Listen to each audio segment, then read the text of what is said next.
Hi everyone, it's JG here with Earth 5D University, back for another teaching where you are the light, the path, and the way forward, friends. Thank you for being here. Welcome to my channel. Welcome back. Guys, I wanted to talk today about how sometimes when we have abandonment issues, sometimes when we're little and we have issues with abandonment, we try so hard in our lives as adults not to create those same abandonment issues, that we hold on to things that normally someone who didn't have abandonment issues would let go of because it's unhealthy. Here's some things to look out for to see if you are suffering from abandonment issues and what you're probably doing inadvertently, accidentally, without knowing it, to perpetuate that childhood wound. Let's get right into it. What I've learned in the past, and it keeps getting reinforced in my life, is that a strength overused becomes a weakness. When you have a strength, but you overuse it, it becomes debilitating rather than helpful to you. So the way I've seen that play out in my life and in my client's life is often when we have abandonment issues, we'll do anything we can not to recreate that. And so that's sort of a strength, right? Like, hey, we're going to work really hard not to be abandoned again. That has become like a muscle that we know how to flex. So what does that look like in adult life? It looks like being a go-along girl or guy. It means not disrupting the apple cart. It means a lot of times not being confrontational. It means not wanting to be argumentative. It means keeping the peace. It means being a people pleaser. Because the last thing in the world we want to do is to be abandoned. What happens is we often deny ourselves the things that we vitally need to be happy in life and to be satisfied in life. And what happens over time is, and this is something that we mature into, is we realize that our happiness is the only thing we can control. We can never control another person's happiness. We can never make another person okay by pleasing them and by holding on to this notion is I'm not going to be abandoned, I'm not going to be abandoned. Holding on to that notion keeps us attached to people and things and situations that should be let go of, that we don't need to hold on to because we're so afraid of being left alone. If you're struggling with these traits, if you're a people pleaser, let's say, if you don't want to be confrontational, it's flexing your muscle. It's becoming, as we're becoming more conscious, it's flexing your muscle and growing the strength muscle around some of the weaker aspects of yourself that you need to develop, right? And you become an expert at pleasing people, but is that serving you? Are you just pleasing your boss? Meanwhile, are you getting totally railroaded, right? Are you going to places where your energy feels completely zapped because someone else wants to go there and you're like, sure, I'll go there. And meanwhile, you're suffering and you're struggling and you've got like stomach ache and everything because the energy is so bad for you. The call today, friends, is to look inside yourself and pay attention to how these aspects of pleasing are hurting you. Because in this day and age, even the general public becoming more spiritual and becoming more conscious and realizing that divinity lies squarely within ourselves, it no longer serves us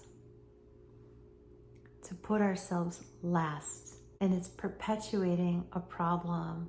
If you need to abandon yourself to save a relationship so that you're not left alone because of your abandonment issues, if you are belittling your own self to hold on to the connection, then that connection is not serving you. There is no reality where you have to totally not destroy yourself, but totally put yourself beneath someone just so you're not left alone. That's really the call today, it's a call to you to say, am I people pleasing? Am I putting myself beneath people? Am I sacrificing my own self so that I don't get left alone? And I would challenge you to focus on 3 things to help you break that cycle. One is to accept where you are. Yes, I'm a people pleaser. I'm afraid. I'm putting my needs way low on the totem pole. I'm allowing myself to be compromised energetically. And whatever that picture looks like, just accept it. Because denying it isn't going to help you change. It's only going to perpetuate the problem, right? But if you found yourself like in an energetic crisis, if you're like physically sick, if you're emotionally like and mentally so anxious, then these are like sort of crisis situations, right? Where you just have to kind of accept that this is where you are energetically, okay? This is where you are. And if you accept it and you understand where it is, where you are with it and where you are energetically, then you can get out of it. Then you're in a place to get out of it. Okay?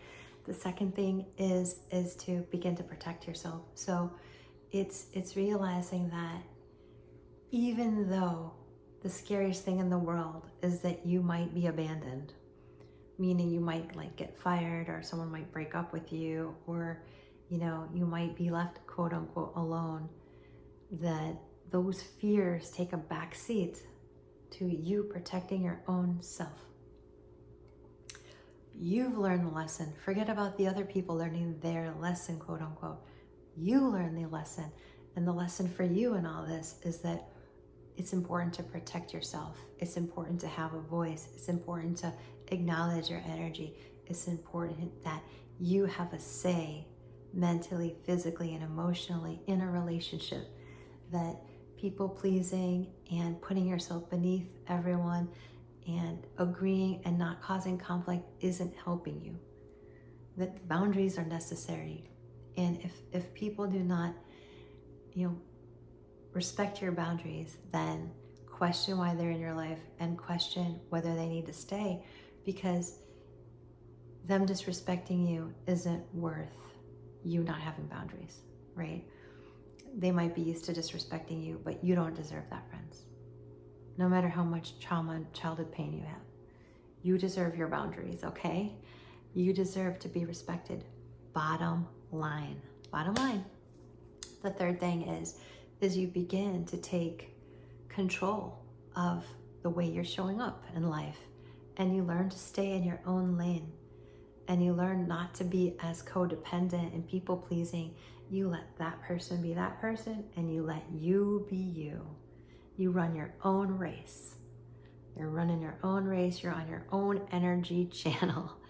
You're just going for it your way. You're focusing on you. You're focusing on what you need to focus on. And so your boss is sending you all these emails. You should be doing X, Y, and Z. I'm so disappointed in you. Okay, sorry to hear that. And you stay where you need to stay. Or your significant other is like, how could you? Or la la la, I want to do this. Whatever they're imposing on you, whatever someone is imposing on you, it's not your problem. You have to wake up in your own skin. You have to look at yourself in the mirror. No one's going to jump in your body and live your life for you. Not what you're trying to accomplish here is to live someone else's life. You're living your own. And so if you put yourself beneath everyone, is that question, am I really living my own life? If everyone's needs come before mine? So you take responsibility for living your own way, for doing your own thing, and filling your own cup. So I hope that has given you some food for thought, friends, on, if you have abandonment issues and you're dealing with giving yourself away, and you're dealing with the struggle of putting people before you and people pleasing, and you're dealing with the struggle, the real life struggle of energetically what's happening to you as a result of that, please think of those 3 things to help you as tips to learn that it doesn't matter what your childhood pains are anymore. You are now a grown-up. You can now take responsibility, and you can live literally in a way that makes you happy. And that does not make you a selfish person, no matter what anyone who's been sort of feeding off you has told you. Because if someone's used to like plugging into your energy and sucking sort of energy out of you based on your own self-neglect, right? So basically what you've been doing is neglecting yourself, and other people are feeding off of your own self-neglect. They're going to be like, whoa, where's my energy here? And so you're standing up for yourself. You're acknowledging what's going on, and you accept that that's the way it is right now. And number 2, you're going to protect yourself. You're going to begin to put yourself first, no matter what. And the third thing is you're going to stay in your own lane and start to begin to fill your own cup, friends. And if you need help with this, because that just seems like crazy overwhelming, let me know. I do have coaching. There's a form right down below that you can fill out. And if you need that spiritual guidance and you need that extra help, I am here for you. I have hundreds of teachings and tarot readings on my other channel, Earth 5D Consciousness. And I hope this has assisted you, friends. So much love and light. Take care.